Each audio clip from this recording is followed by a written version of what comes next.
stand before you, Nesubiti, Nepepura Tutankhamun, Hekayunusema, he who wears the crown and the ruler of all of Egypt.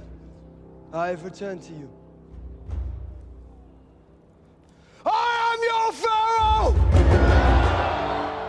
I am a human.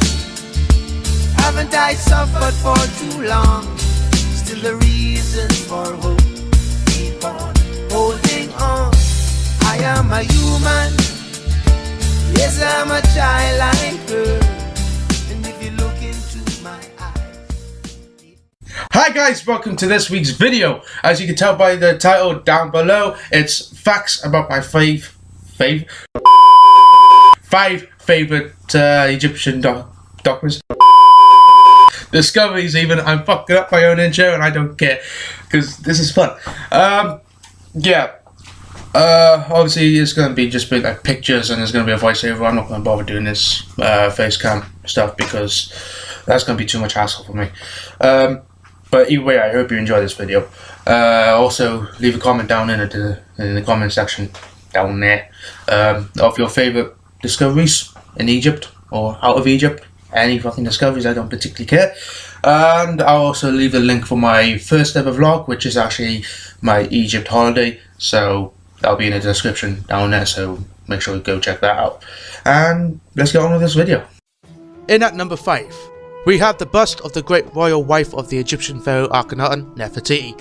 This work of art is believed to have been crafted in 1345 BC by the sculptor Thutmose, because it was found in his workshop in Amarna, Egypt by a German archaeological team led by Ludwig Borchardt in 1912. I don't know if I pronounced that name right. And in at number 4, we have the secret mummy cave, also known as Tomb DB320, or as it's known as now, Tomb TT320. It was discovered in 1881 by a tomb robber named, I don't know if I'm going to get this right, but Abd el-Rasul, is it? I don't know. However, later research conducted by Gaston Maspero stated that, once again, the Abd el-Rasul or whatever family discovered TT320 as early as 1871 because items such as canopic vases and funeral papyri from the tomb showed up on the antiquities market in Luxor as early as 1874. This cave held the remains of pharaohs such as Thutmose I, Ramses II and Seti I. And in at number 3, we have Seti I's tomb, which was discovered on 16th of October 1817 by Giovanni Belzoni.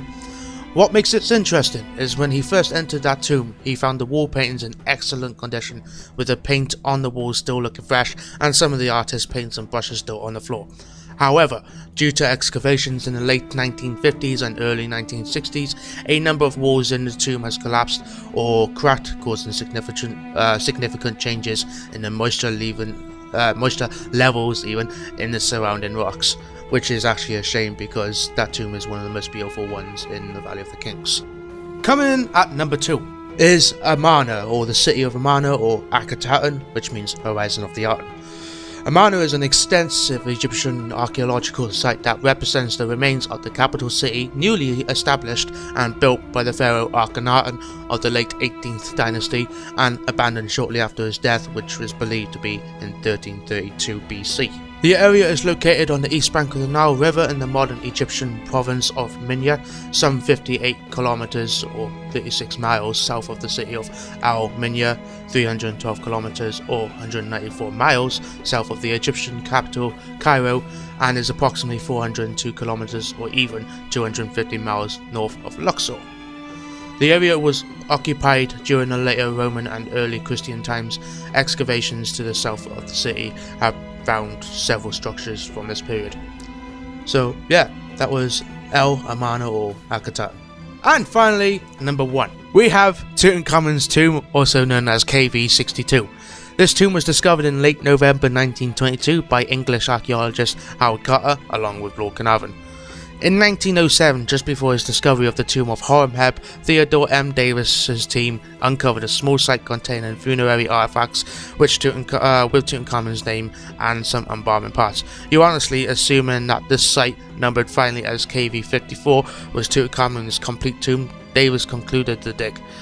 The details of both findings are documented in Davis's 1912 publication, The Tombs of Horemheb and Tutankhamun. The book closes with the comment, "I fear that the Valley of the Kings even is now exhausted, but he was to be proven spectacularly wrong by Howard Carter." Howard Carter, who was employed by Lord Carnarvon, hired a crew to help him excavate at the site of KV-62. Carter went back to a line of huts and then had to abandon that he abandoned a few seasons earlier. After clearances of the huts and rock debris beneath, they found a stone step cut into the bedrock. A flight of steps then was partially uncovered, leading to the top of a mud-plastered doorway stamped with indistinct oval seals called cartouches. Carter ordered the staircase to be refilled and sent a telegram to Carnarvon, who then arrived 2.5 weeks later on 23rd of November along with his 21-year-old daughter, Lady Evelyn Herbert. Due to how intact this tomb was, this makes it one of the greatest archaeological discoveries ever.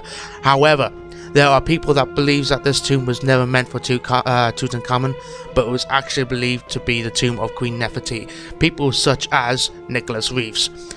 Yet, either way, this tomb is still perhaps the best discovery in Egypt, even though it is supposedly cursed, and that is a few of the many reasons that I have ranked this as my top favourite Egyptian discovery of all time.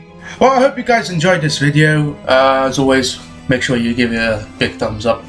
Also, don't forget to comment down below, and don't forget to hit the subscribe button. I'll see you in my next video.